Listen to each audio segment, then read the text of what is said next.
I embrace our tradition beyond your imagination, and I believe that it is beautiful. But when it comes to our political philosophy, I think it is very underdeveloped, and you could notice the frustration in my tone. But please don't misunderstand this to mean any disrespect. They were working under different circumstances. Whatever it is that our failure to develop our political philosophy is what makes me frustrated. I understand that they worked under pressure. I understand that they had different circumstances. I understand that they have accepted that they had some fiqh al-tarar, or sort of exceptional circumstances that we have turned into over centuries. And I'm not talking about contemporary people only, but over centuries we have turned into fiqh al-tarar into fiqh ikhtiyar. We have turned the exception into the default, and we have turned the tarikh into wahy as well.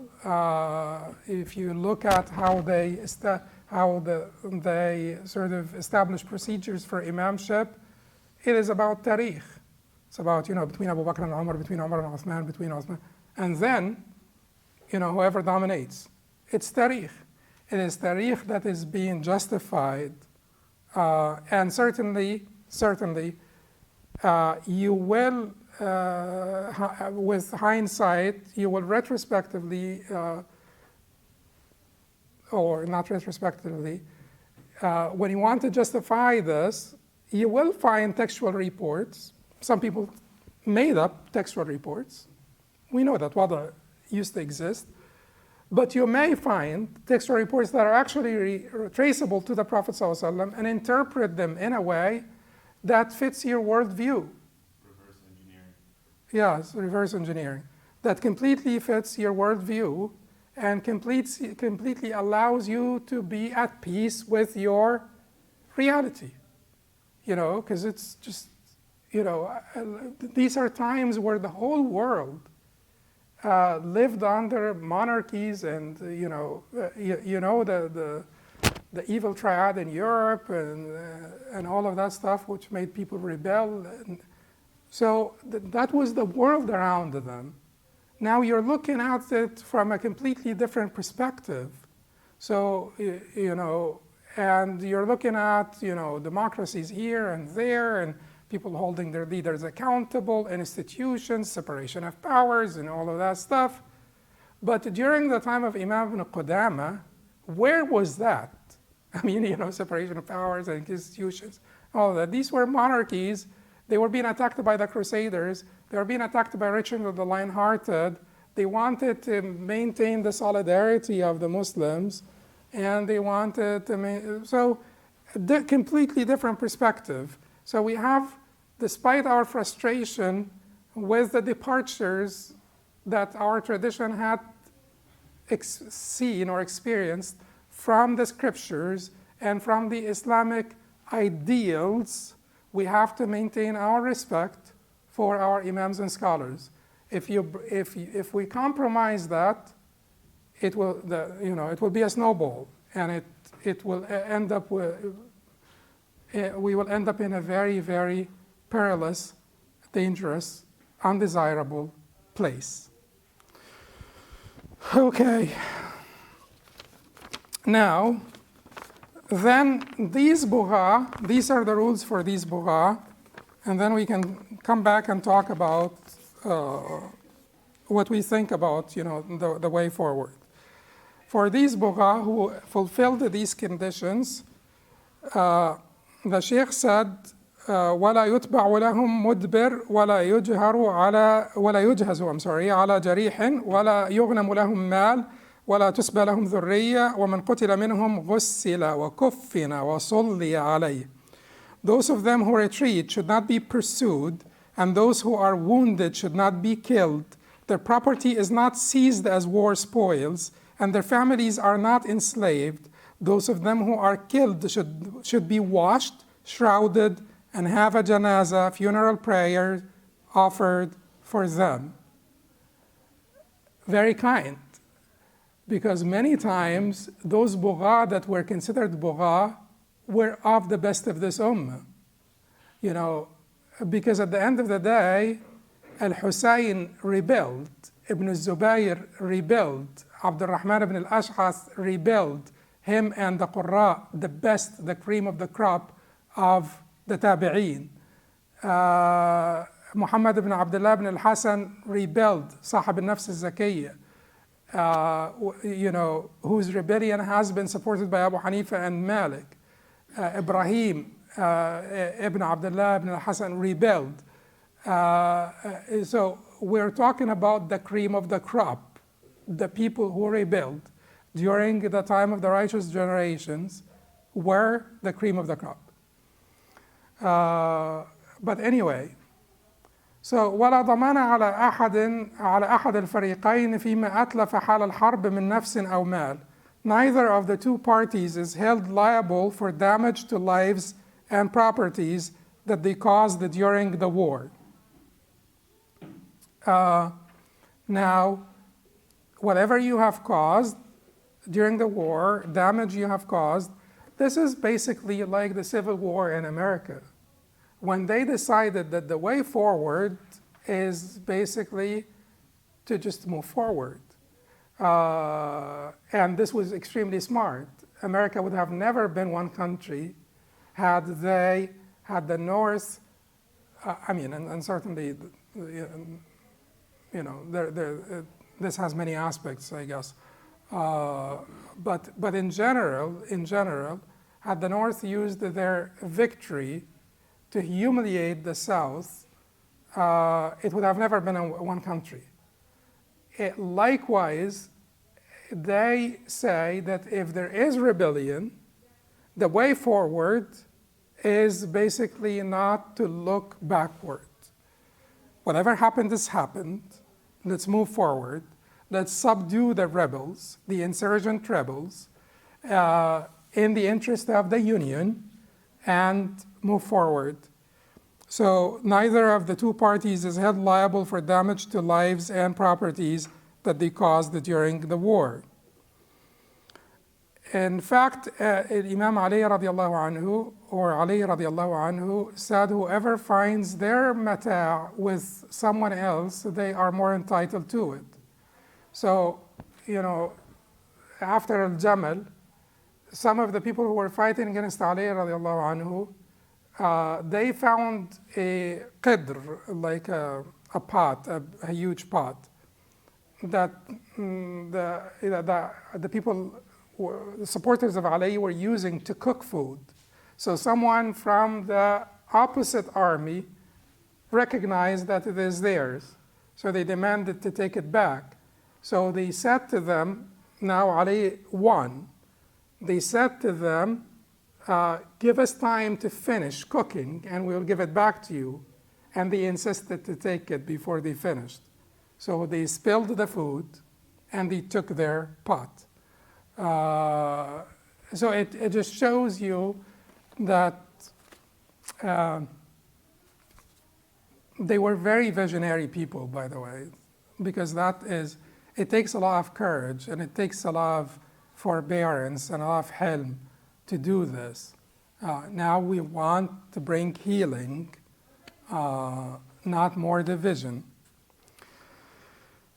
Then the Sheikh said, وَمَا أَخَذَ الْبُغَاء حَالَ امْتِنَاعِهِمْ مِنْ زَكَاةٍ أَوْ جِزْيَةٍ أَوْ خَرَاجٍ لَمْ يُعَدْ عَلَيْهِمْ وَلَا عَلَى الدَّافِعِ إِلَيْهِمْ وَلَا يُنْقَضُ مِنْ حُكْمِ حَاكِمِهِمْ إِلَّا مَا يُنْقَضُ مِنْ حُكْمِ غَيْرِهِ. Whatever the rebels had taken while in power, zakat or jizya or kharaj, is not collected from them or from those who paid them. The judgments issued by their judges are not reversed except in the same way as judgments of any other judges would be. Okay, so these people were in control. The Bugha were in control over a certain area. They acted like rulers. They had those rebels were in control of a certain area. They acted like rulers. They collected the jizya, kharaj, and zakat. They set up judges. Those judges adjudicated over many cases for years. Now we recaptured that region. What do we do with all the judgments that were passed by their judges? We keep them. Unless they can be revoked by any, even by our judges. When can they be revoked by our judges? Even if they were passed by our judges, if they are in complete conflict with, the clear, explicit text or the consensus. But if there is some ijtihad, possible ijtihad, we don't reverse the rulings. We do not recollect the zakat, kharaj, or jizya that they collected. We consider them to be just we consider all of this to be valid. Now, zakat, all you need to do, like if the agents of the rightful imam come to you, all you need to say is, they took it. Abdullah ibn Umar used to give his zakat to Najd al-Haruri, like some Kharijite who took over for some time, and he used to send agents, and they would pay their zakat to Najd al-Haruri. So all you need to say, they took it. You don't have to establish any proof. Kharaj and jizya, because they are compensation for something, you need to establish proof. You need to show a proof that they collected the kharaj and jizya. Zakat is an act of worship anyway. But that's it. So we don't reverse the rulings, and we validate whatever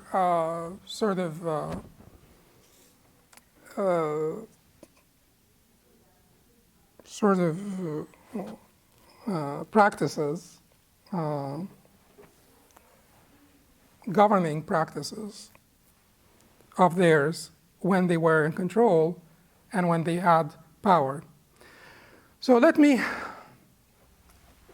go over, we'll draw a line now. Now I'm going to speak my mind.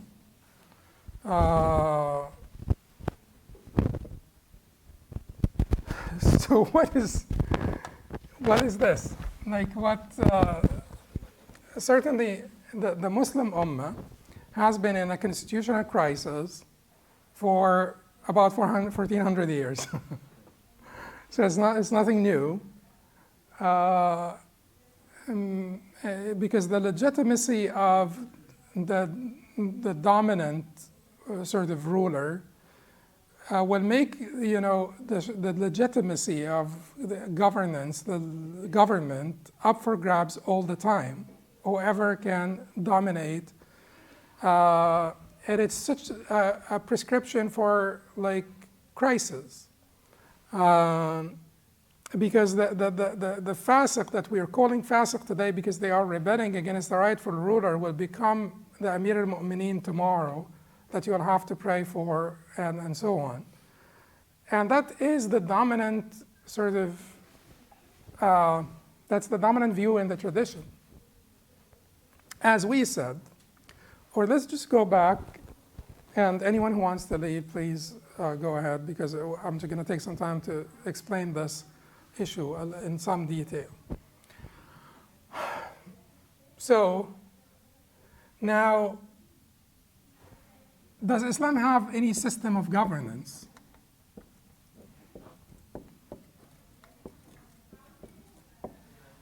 Well, people have different ideas about this. We have, just like usual, we have three different categories of people.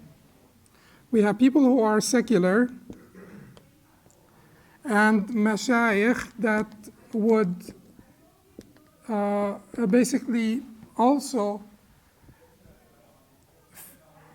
support a more secular perspective. And they are mashayikh. They are trained to be mashayikh, so we will have to call them mashayikh.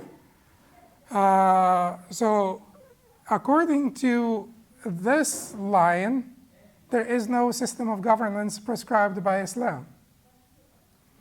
And who would pioneer or champion this? In the tradition, you don't see a lot of people. I mean, unless you're talking about people that, philosophers, and you're talking about Ikhwan al-Safa, you're talking about also Kharijis that said that there is no imamship and there is no requirement for imamship in Islam, and so on and so forth. But in general, this is more like a secular discourse that is supported by some mashayikh. Sheikh Ali Abdul Raziq, rahimahullah, is the one who is usually remembered here to be in support of this position, that there is no system of governance in Islam whatsoever. Sheikh Ali Abdul Raziq was an Azhari sheikh, a good, decent Azhari sheikh, who learned in Oxford as well,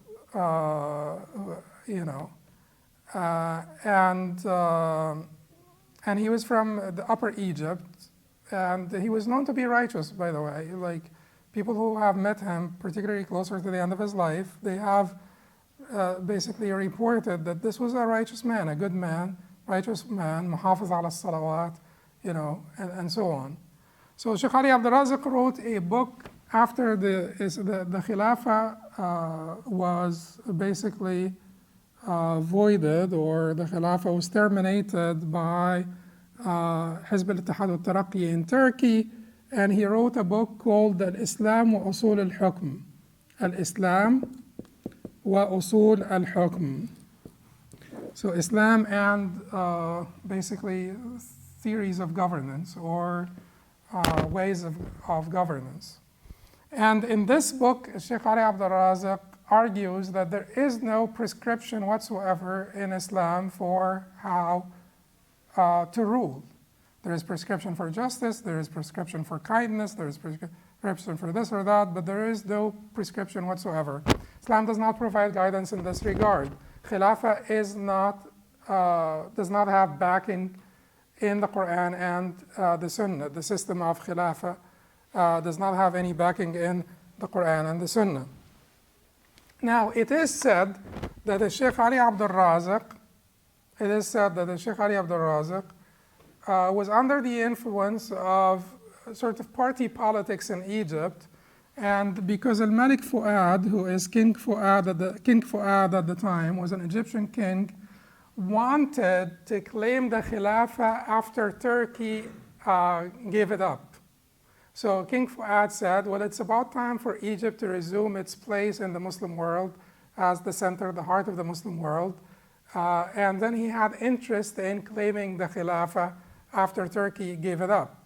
Now, there was sort of internal politics in Egyptian politics, and Sheikh Ali Abdul Raziq was against King Fuad, and he did not want King Fuad basically to get that honor of being the Khalifa. And they say that he wrote that book. It is quite clear that Sheikh Ali Abdul Raziq and Taha Hussein, who is a sort of a controversial modernist figure in Egypt, let me say, were friends. And it's quite clear that even Taha Hussein himself admits to have contributed to the book. Now, did Taha Hussein write the whole book or just contributed to the book? It is controversial, but I don't think that he just wrote the whole book. There are different reports here, and people narrate different things, even from personal communications with Sheikh Ali Abdul Raziq. But let us say that Taha Hussein contributed to the book, or the modernists in Egypt contributed to the book. And Sheikh Ali Abdul Raziq, towards the end of his life, basically disavowed much of what was written in the book. Now, to be honest with you, Dr. Saad al-Din Uthmani, or Saad al-Din al-Uthmani, who was a prime minister in Morocco, who is an Islamist and a good man, certainly he has great history, wrote a book called الدولة الإسلامية المفهوم والإمكان, and wrote a book called الدين والسياسة تمييز لا فصل, and wrote several books that are very close to Sheikh Ali Abdul Razak's thesis. His thesis in those books are very close to, or his theses in those books are very close to Sheikh Ali Abdul Razak's thesis. So should we put him here, or should we put him here, or should we put him in the middle? You know, why is it that Islamists in general were much kinder to him? Because he is one of them. And although his thesis is counter to sort of Islamist agenda, it's just that usually, you know, personal relationships, don't think that everything is just merely intellectual. There is a huge room for sort of personal, and that may also be a little bit unfair, because Sa'd al-Osmani and Sheikh Ali Abdul Razak also was a righteous man. You know, it's difficult anyway. But Sa'd al-Osmani's trajectory, Sa'd al-Osmani's sort of work was trying to bring Islam, normalize Islam's place in the public space. That was his agenda. That was his life calling, to normalize Islam's place in the public space. So that is why critics are kinder to him. I would be kinder as well, because history does, you know, your own work and your own sort of calling in life should affect how we perceive your thesis.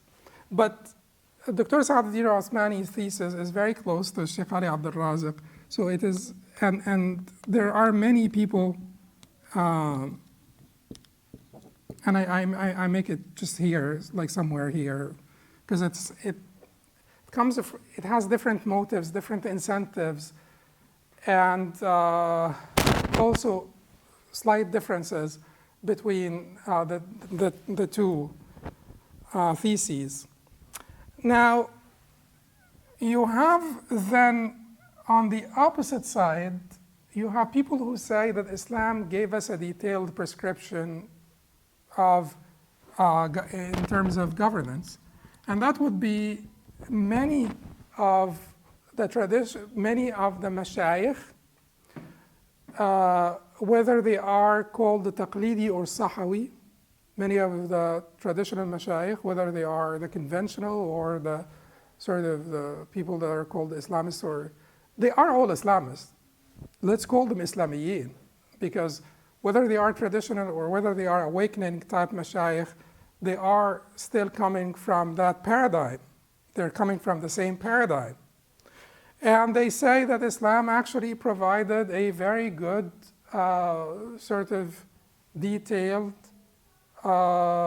manifesto for governance. Like you just, and you know, some of those mashayikh went as far as saying, like, and this is one of the, you know, one of the good mashayikh, the very brilliant mashayikh, contemporary mashayikh, Dr. Muhammad Yusri, who goes as far as saying that there are 12,000 plus textual reports basically governing that area, Islam and governance, or the governance systems in Islam.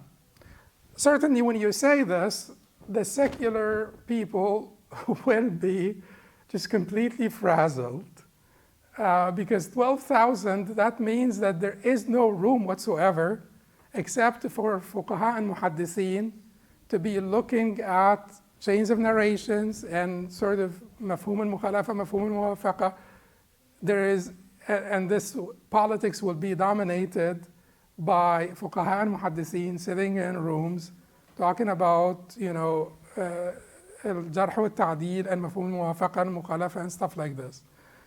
It is like a scary thing to them. But that's a good sizable portion of the mashayikh. Now, there are mashayikh that come in the middle, and there are thinkers and mashayikh and many people that come in the middle of this, and they want to say, and keep in mind, we have to say this to simplify.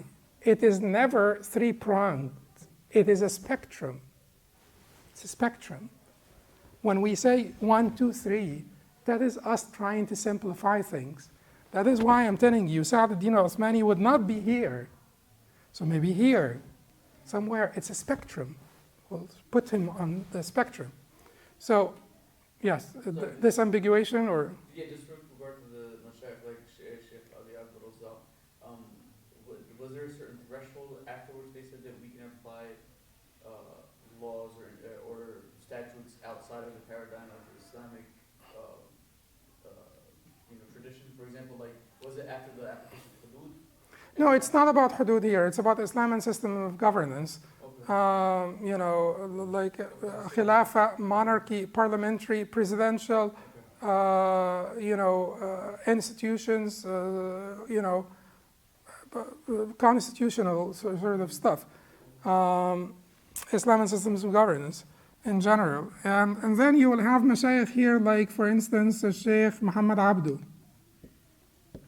who is Sheikh Sa'd al-Din al-Uthmani, or Dr. Sa'd al-Din al-Uthmani is influenced by him, but he took it a little bit further. And Sheikh Abdul Wahab Khalaf.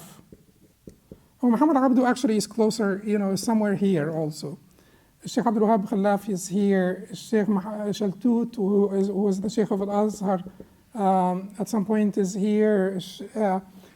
One of the most significant people, likely the most brilliant of them, was not a traditional sheikh, but was the father of law in Arab countries, most of Arab countries and some Muslim countries as well.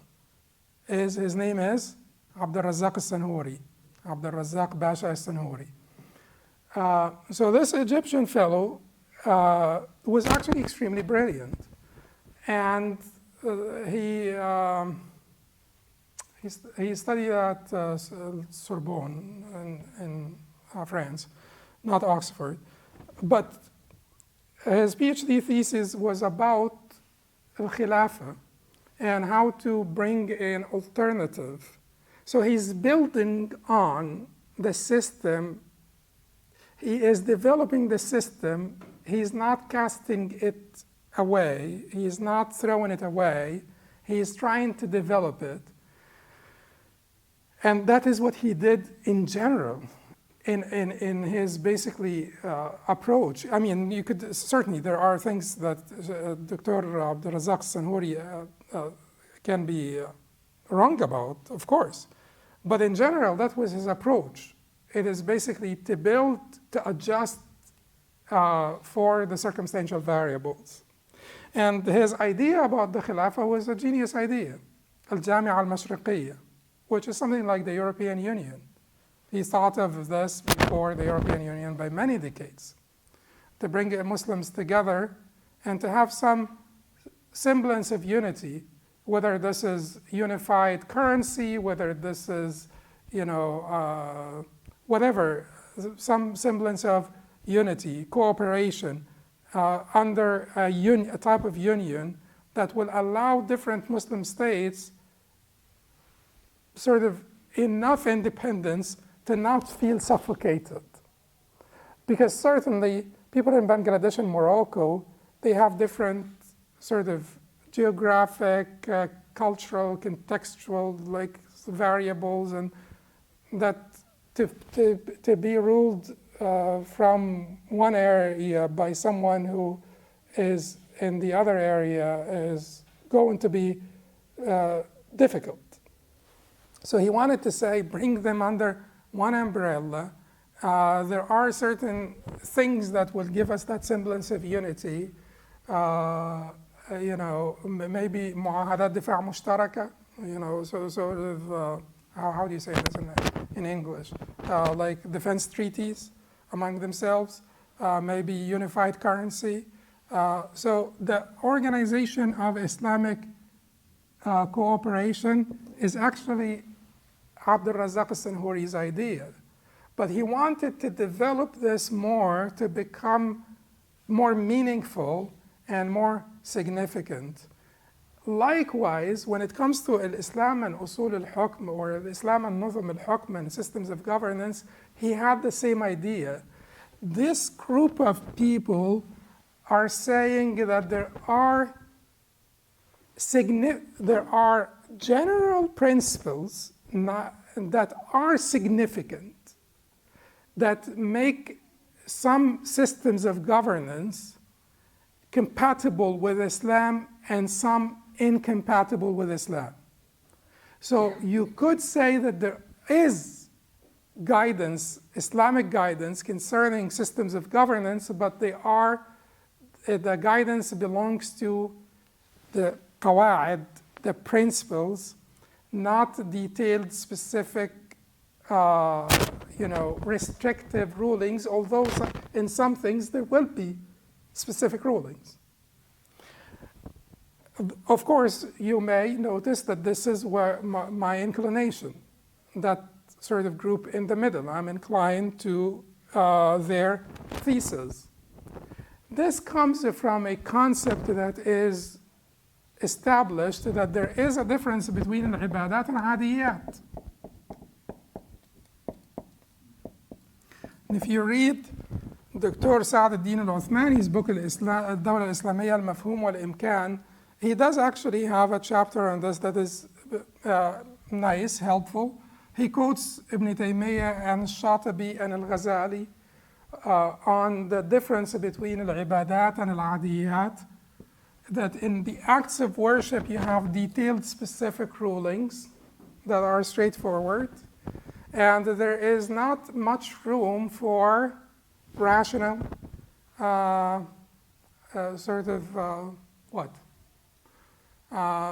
departures, from the detailed specific rulings, because al-ibadat is just about seeking the pleasure of Allah subhanahu wa ta'ala. But when it comes to the area of adiyat, or it comes in the area of, usually translated as customs, but it just means worldly affairs, there is not that, and there are guidelines that sort of, you should not rails on both sides, guardrails, but no specific rulings, and the asl is what? The default is ibaha. You just do whatever you want unless there is prohibition. Whereas the default here is hazr. You can't do anything unless you have proof on its validity. That area of adiyat, should the systems of governance belong here or belong here? Of course, belongs here. But in the area of adiyat, is it one uniform category, one undifferentiated category? Is there a difference between ta'bir al-nakhl and ahkam al-muzabana? Is there a difference between cross-fertilization of palm trees and the rulings of, basically, or ahkam al-araya or khars al-nakhl, the rulings that pertain to selling dates and to basically guessing the sort of the amount of the dates on the trees in exchange of fresh dates for dried dates? And there is. Which one did the Prophet ﷺ say about أنتم أعلم بأمور دنياكم? You know the affairs of your dunya better. Cross-fertilization. What is the difference between cross-fertilization and muzabana and araya?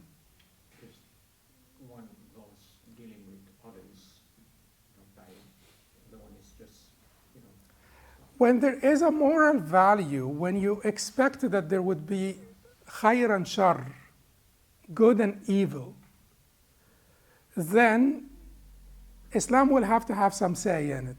Because ما ترك خيرا إلا دلنا عليه وما ترك شرا إلا حذرنا منه. The Prophet ﷺ left us على المحجة البيضاء ليلها كنهارها لا يزيغ عنها إلا هالك. Wherever there was good, the Prophet ﷺ pointed us to it. And wherever there is bad, there is evil, he warned us from it.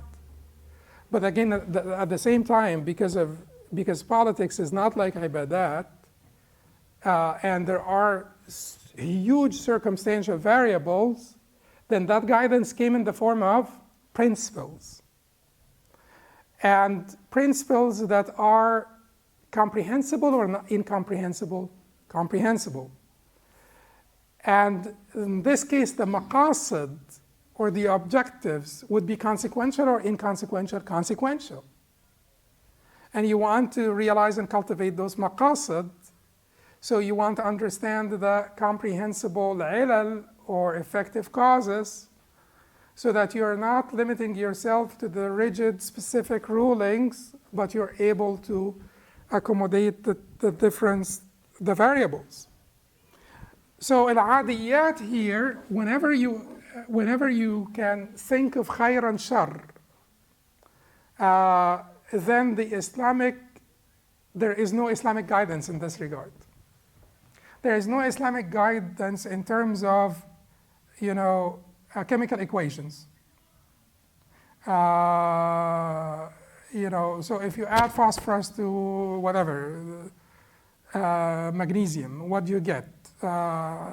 Stuff like this. Would you expect the Islamic guidance there? Would you expect the Islamic guidance in terms of, building bridges, for instance, or solving IT problems, or things of that nature? Not really. Okay, because there is no khayr and shar there. It's not about khayr and shar here. There is no moral value here. It's not loaded with any moral value. But whenever there is moral value and there is khayr and shar, you will expect some Islamic guidance, and this Islamic guidance can come in the form of detailed rulings, such as an ibadat or principles. Now, siyasa, in terms of the things that are governed by principles, not detailed rulings, the siyasa belong closer to ibadat, like marriage, or does it belong closer to adiyat, chemical equations? It belongs closer to adiyat. That it's not like marriage where it belongs closer to ibadat. No, it belongs closer to adiyat. So, meaning what? It is less regulated. It is less regulated. There are general principles, but it is much less regulated by the textual proofs. There is much more room for rational thinking, for developing our political philosophy, and so on and so forth. Therefore, whatever we talked about here about the issue of rebellion against al-Hakim, the problem arises, and the contention between the different Islamic groups and secularists and Islamists and so on, is because of rigidity and because of the lack of epistemic humility. Lack of epistemic humility. Particularly when it comes to religious people, dogmatism is really a problem.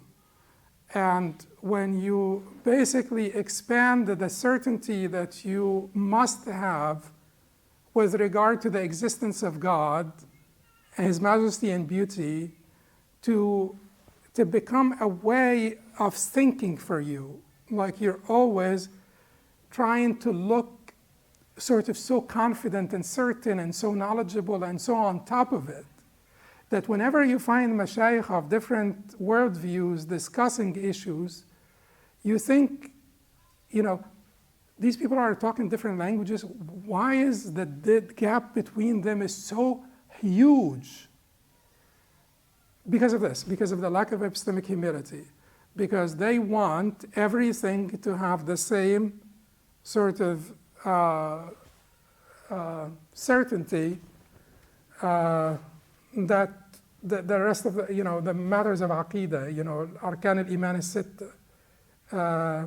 And then we have basically conflicting reports. You will find them not having, no matter where they're coming from, they will never have an issue. because they can always twist it, deny it, sometimes lie, sometimes basically cut and paste and sort of leave out the little part that is a little inconvenient or that will require a little bit more work to explain. And that is basically the common behavior of people across the spectrum. So when it comes to al-Khuruj al-Hakim now, we said that you have al-Kafir, you have al-Adil, and you have al-Ja'ir. And when it comes to al-Ja'ir, you have the one who is consistently Ja'ir, and you have the one who is randomly Ja'ir. They agreed on this, although they still agreed on this, but it depends on your ability. And certainly this applies to Muslim lands. You know, this applies to Muslim majority countries and Muslim lands. They agreed on this, that it is impermissible. They disagreed here. So when our political philosophy boils down to هل يجوز الخروج على الحاكم الجائر ولا لا يجوز؟ يجوز الخروج على الحاكم الجائر، لا يجوز الخروج على الحاكم الجائر. And when you dichotomize a very nuanced issue, then you will have all the shouting and screaming between the two groups. And then everybody will be basically committing those sort of intellectual atrocities without like an ounce of conscientiousness. Okay, so when we talk about this issue here, we have to ask who, why, and how. And the final one, cost. Consequences, cost. So who, why, how? Should there be a difference between, you know, and we're talking about the Ja'ir here, and we're not talking about random. Well, we're talking about someone who's like Ja'ir, like consistently, or like bad for the country. So should there be a difference between individuals? Should the hadith of the Prophet ﷺ be understood to differentiate between Ahl al-Hal wal-Aqd, the Ummah that hired him? Can the Ummah that hired him fire him? Well, in the Hanbali madhab, no, unless he asks to be fired. So if you have a Hakim Ja'ir, Ahl al-Hal wal-Aqd must not fire him unless he asks to be fired. Of course, he's not going to ask. So they say that يجوز لهم أن يعزلوه إن سأل العزل وإلا فلا. So they have the right to basically remove him if he asks for it, otherwise no. That's Ahl al-Hal wal-Aqd. So you're basically holding, the Ummah becomes a captive. Can that be in his opening statement though? Huh? His inaugural statement? So there is, you know Quetzalcoatl? This is the Mexican myth. You know the Aztecs, they had this god. And then when the Spaniards landed in Mexico, they thought, you know, it is like a white god with white beard and so on. So the Spaniards, they looked like Quetzalcoatl, and then they surrendered. I would say that if we treat our rulers like Quetzalcoatl, our destiny will be like the destiny of the Aztecs.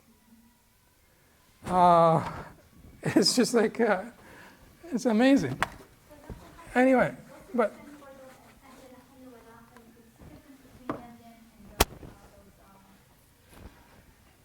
Ahl al-Hal wal-Aqd, think of the French Revolution. Think of the French Revolution.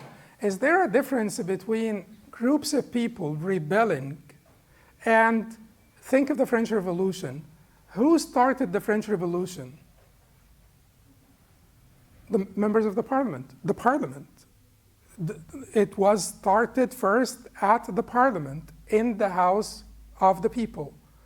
You know, this was a revolution, despite all of the atrocities that were committed during the French Revolution. This was a revolution that was started by Ahl al-Hal wal-Aqd. You know, so that's one difference. Who's rebelling? Or who's firing him? Who's deposing him? And why? And that is when Imam al-Juwayni makes the distinction in his Ghiyath al-Umam. Keep in mind that we'll come to it later, but according to Shafi'i and al-Qadim, it is permissible to rebel against the unjust ruler. According to Abu Hanifa, according to al-Jassas's interpretation of Abu Hanifa, the madhab of Abu Hanifa, the clear madhab of Abu Hanifa, and his practice is the permissibility of rebelling against the unjust ruler. He supported Muhammad Sahib al-Nafs al-Zakiyya. He supported Zayd ibn Ali. His statements, his actions are quite clear that it is permissible. The same applies to Imam Malik, who supported Muhammad Sahib al-Nafs al-Zakiyya and said to the people of Medina that the bay'ah that you have given to al-Mansur was bay'at mukrah, bay'ah under coercion, and it is not a valid one. So basically, the question of why and the distinction between al-jawr al-basit, random, occasional, light, not too bad, versus, you know, the shar alladhi istashra and fisq alladhi amma tamman and so on. And this is the one that we're talking about that you could rebel against. And how? How is it? Is many times people who say that you can't rebel against the ruler, they want to suppress any dissent without, you know, asking that question. What is it that they prohibited? Is it the armed struggle or rebellion? Or is it populist or popular uprising? Is it civil sort of dissent? Like, how are you going to prevent this when the Prophet ﷺ said,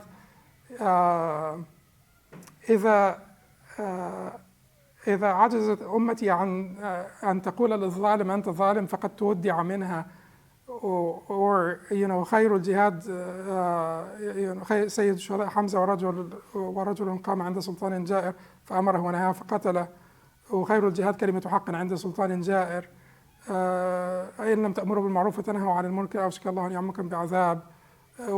And the tons of reports about, you know, condemning evil and supporting good, and even with hukam, you know, the best jihad or the best form of jihad is to speak the truth against an unjust ruler and things of that nature.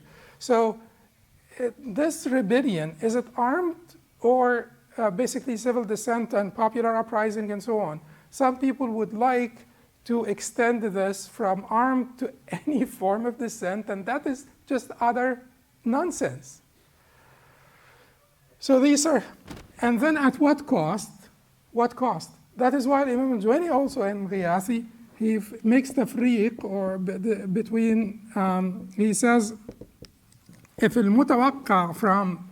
what is expected from deposing him is worse than al-waqi', the existent reality, then you refrain.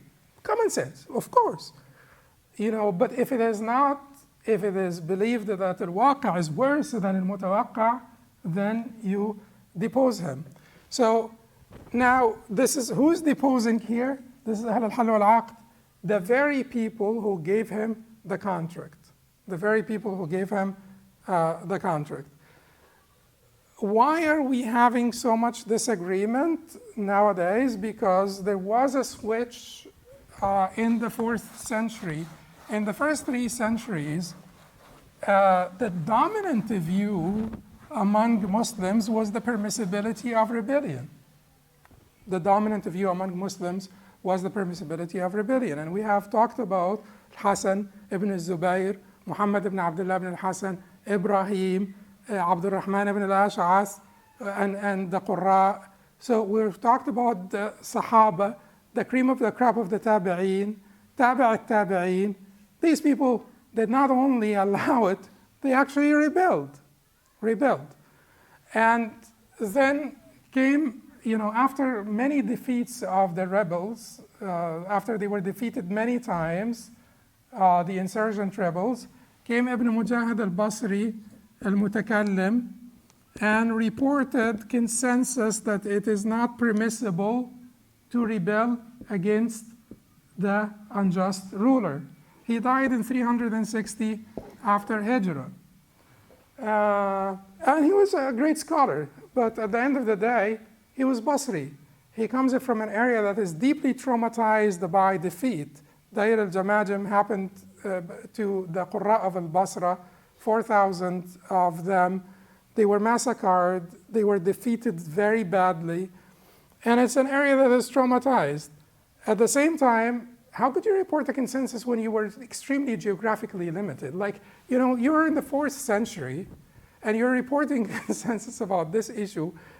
Imam Ibn Hazm says, had he been mute, it would have been better for him to not speak that falsehood, because he knows that, Imam Ibn Hazm used to have his own way of expressing himself.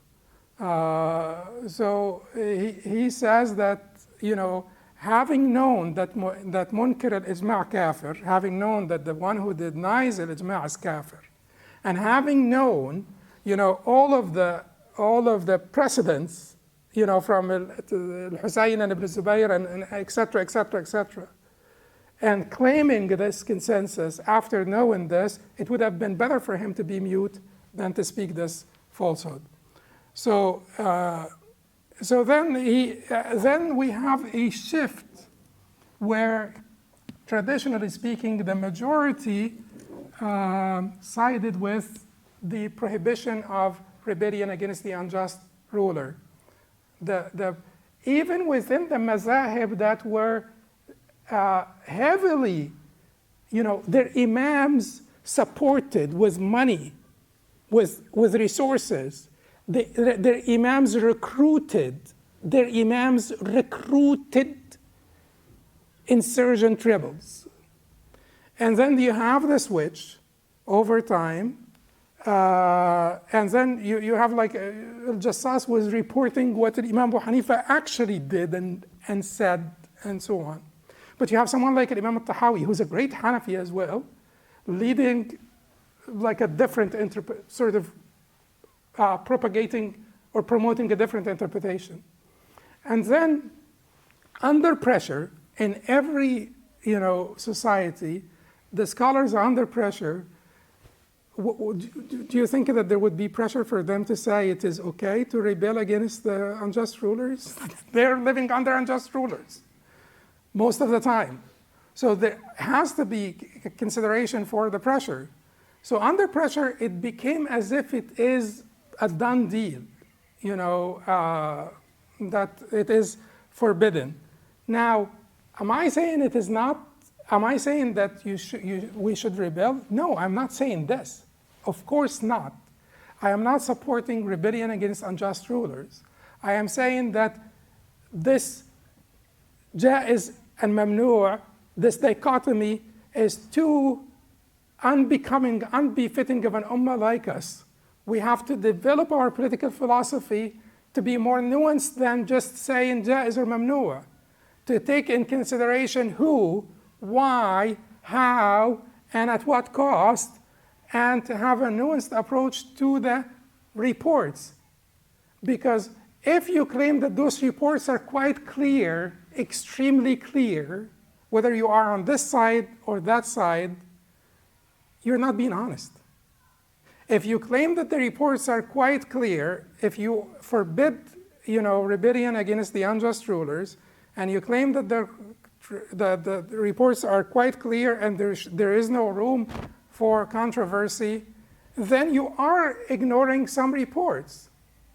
And then you are claiming that those Sahaba and those Tabi'een, the cream of the crop, missed a very clear sort of the clear implications of the reports that you have come to understand and to be certain of and to be quite clear on. Things are so clear to you like the sun in the middle of a summer day, but they were not to Ibn Zubayr and the Sahaba and the Tabi'een that were with him, or al-Husayn, or the Qurra, al-Sha'bi and Sa'id ibn Jubayr and Ibn Abi Layla, and the people who actually fought, themselves. Now, they get stuck, and sometimes they try to figure out how to answer this, and then we get into takfir, because, and some people, because the tradition is heavily slanted, particularly later, in favor of prohibition of rebellion against unjust rulers. Many people that want to rebel, they get sort of forced into takfir. Those rulers are not Muslim. And then you get into this problem, because that's the only way, basically, to have the freedom to rebel. Those rulers are not Muslim. So why are they not Muslim? They don't rule by that which Allah, So, okay, and they promote secularism. Many Muslims sympathize with Erdogan, including myself. I sympathize with him. I think that he's done great things for Turkey. But he's promoting secularism. And they say that, he's just doing it gradually. It's been 21 years. Okay, one generation is 40 years. But again, at the same time, you don't have to promote it. You don't have, the whole system that you're using is basically a modern European system. The fact that you have sort of passionate speeches, or the fact that you have some semblance of Islamism here and there, does not change the fact that the whole system is, this whole structure is not really. So then you fall into inconsistency. Or some people that like to be consistent, and radical people always are very consistent, because if you're at one end of the spectrum, you're basically back against the wall. You will be consistent. So then if you want to be consistent, you make takfir of Erdogan as well, and many people do. So that's the way you can actually continue to be consistent and be happily consistent. It's sort of atrocious and reckless and evil, but that's what some people do.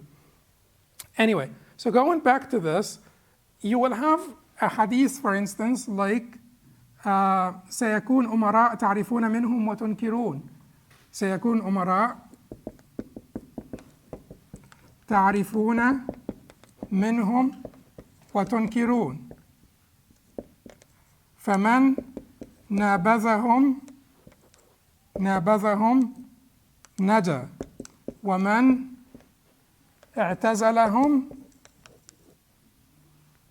اعتزلهم سلم، ومن خالطهم هلك.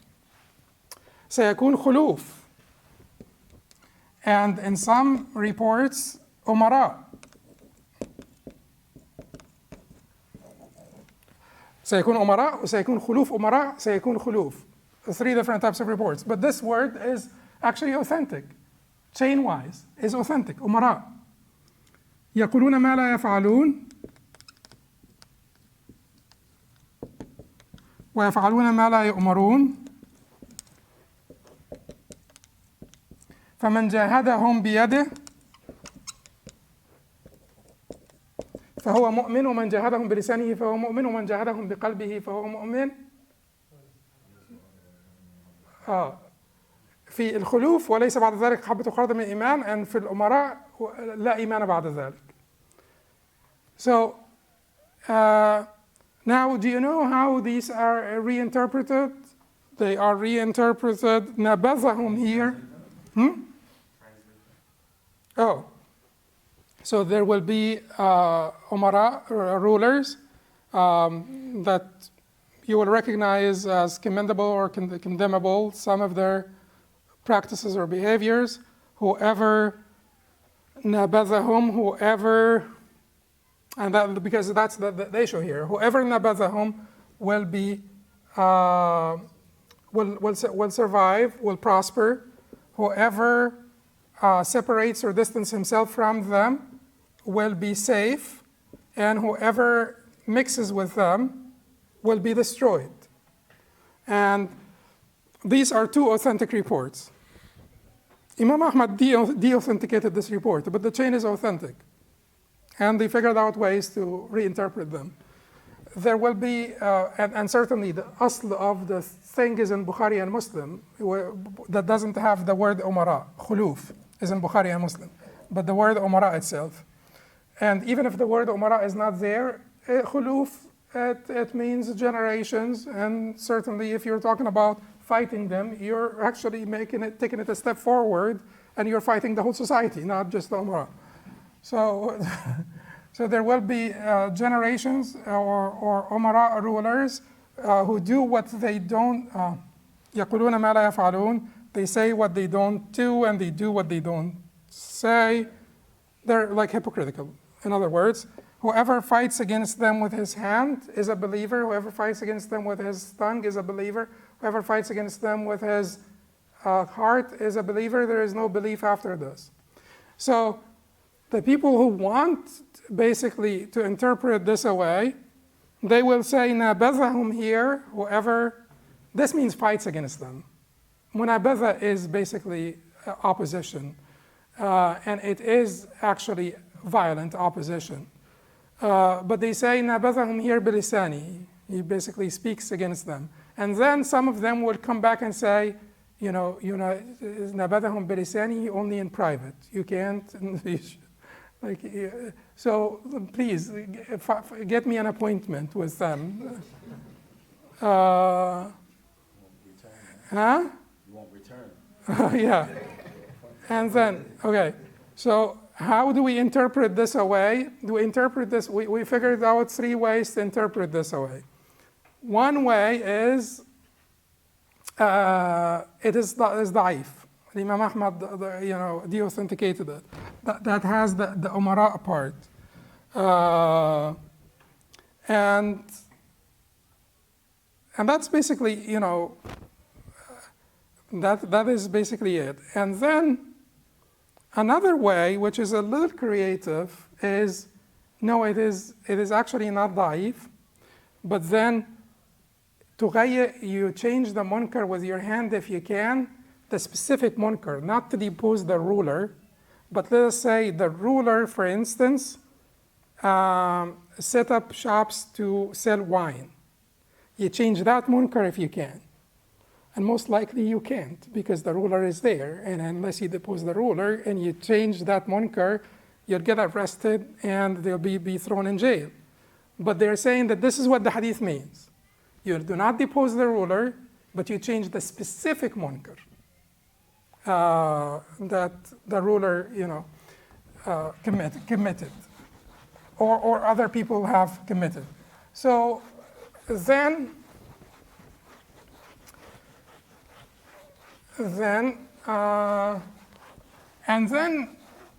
they have. So what about all the history? They will have acrobatic ways of interpreting the whole history away. Acrobatic ways. Their counterparts on the opposite side are not less dogmatic, by the way.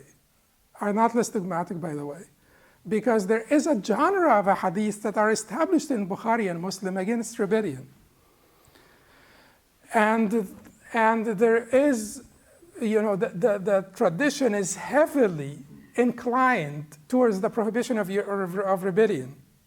So you will have a hadith like تسمع وتطيع للأمير تسمع وتطيع للأمير وإن أخذ مالك وضرب ظهرك. وألا حديث عبادة بن الصامت وألا ننازع الأمر أهله إلا أن تروا كفرا بواحا عندكم من الله فيه برهان. حديث من أتاكم وأنتم جميعا على رجل واحد يريد أن يشق عصاكم ويفرق جماعتكم فاقتلوه. حديث من رأى من أميره شيئا يكرهه فليصبر عليه فإنه من فارق الجماعة فمات فميتته ميتة جاهلية. We can go on and on. There is like a whole genre of hadith, and this hadith in Bukhari and Muslim highly authentic. So you listen and obey to the ruler, even if he took your money and flogged your back.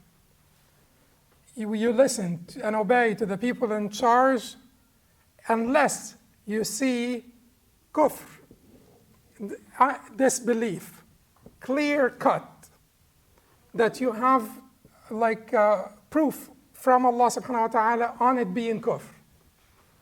Whoever comes to you while you are together under one man, wanting to compromise your solidarity and disrupt your union, kill him.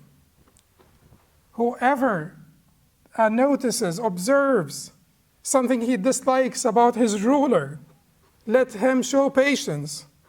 For whoever separates from the community, قيد شبر, even the one hand span, even to the extent of one hand span, and dies, he will die in a state of jahiliyyah, pre-Islamic ignorance.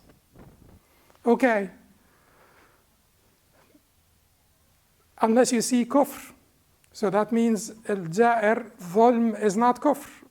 Then you don't rebel if there is no kufr.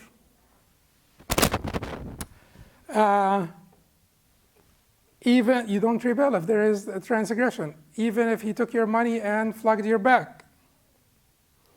If you see something that you dislike, show patience. If someone rebels, kill him. If you're under one man and someone rebels, kill him. So all of this, with the fact that, the same people that will disregard the consensus are the people who use similar consensuses also. And that is inconsistent. So Ibn Mujahid al-Basri reported this consensus, and Nawawi repeated it. Ibn Taymiyyah and Ibn Hajar repeated it. So if these are your icons, and if you will just have to give respect to that consensus because you're using similar consensuses, unless you will provide justification, and it is possible to provide justification. But we're dealing with a genre of just strong hadith that we will have to talk about. So to give an answer of no, it is permissible to rebel against the unjust ruler, that is dogmatic, insufficient, not taking in consideration all of these ahadith. There has to be a lot of work basically to find a way to reconcile between all of those. And so, how can we basically understand this? So Ibn Hazm, in more than one of his books, provides explanation for each one of those. Because Ibn Hazm has a rational argument. He says, okay, you're saying that unless he shows this belief, we will not rebel against him. Assume he took as his supporters and aides Jews and Christians only, and basically removed the Muslims from positions of power, took as his aides Jews and Christians, and killed every Muslim man and raped every Muslim woman. Is that disbelief? No, it's not. Okay, so then will you say you will let him do that until he finishes you off? And then you would have said, like an sort of, like you have made an posited like an insane position. And then he said, فما زلنا نتنزل معهم ونحط يعني من قدر القتلى ولا غيره, until we come down to one Muslim man being killed or one Muslim woman being raped. If they stop somewhere in the middle, they'll be inconsistent. If they, so he Hazmi, was really brilliant.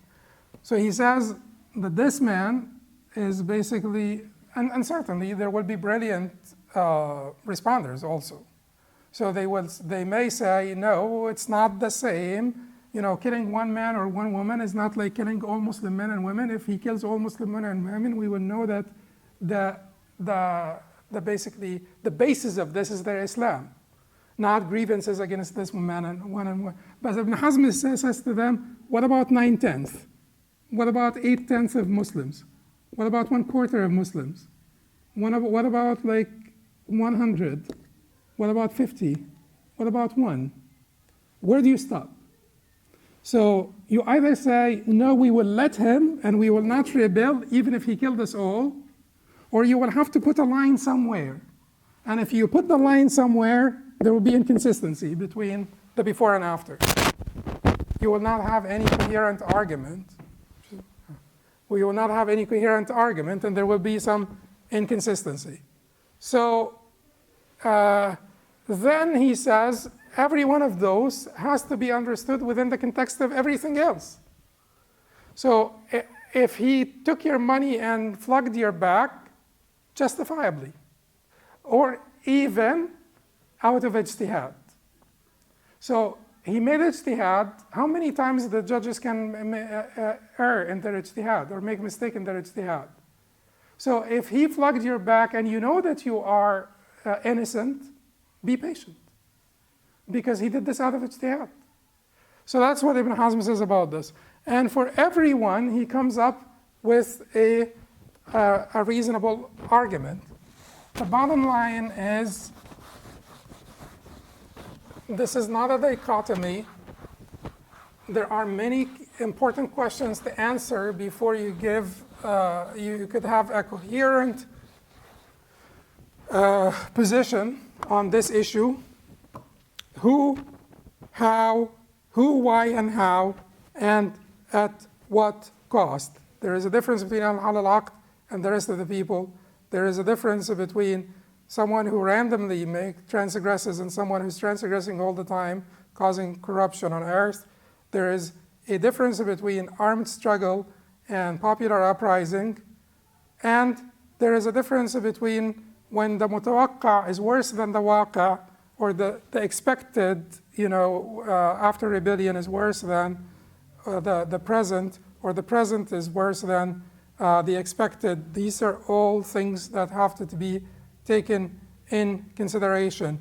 Of course, the Prophet comes, to teach us about moving from the wilderness to civility. Of course, the Prophet will have emphasis on these were feudal tribes. They have never known any stability. So, of course, the Prophet will be preaching to them about patience and about civility and about union and about all of these things, to bring those feudal tribes under like one system into a union. That was a huge undertaking. We do expect the Prophet ﷺ to have said these things, but we have to understand them correctly. And we also have to understand the circumstantial variables and the changes in world conditions and build a coherent political philosophy. I think as Islamists, change is huge, and we need to work on the moral and the spiritual aspects, because this infrastructure, the moral and the spiritual infrastructure, is essential for change. I think Islamists need to have change their organizations into movements that spread basically horizontally, not vertically in the society, that permeates through the body, through different institutions. We're not talking about disbanding all basically teamwork or collective efforts, but we're talking about avoiding rigid hierarchies that will cause partisanship and counter efforts and responses. Let Islam permeate through the society like water and roses, oil and olives, move horizontally organizations that share a common vision, move towards a common goal, connected spiritually and emotionally, not organizationally. And that is, and then build the, focus on the spiritual and moral, because these are the things that will connect us, and these are the things that are not controversial and needed as infrastructure to build on them the social and political. The social and the political.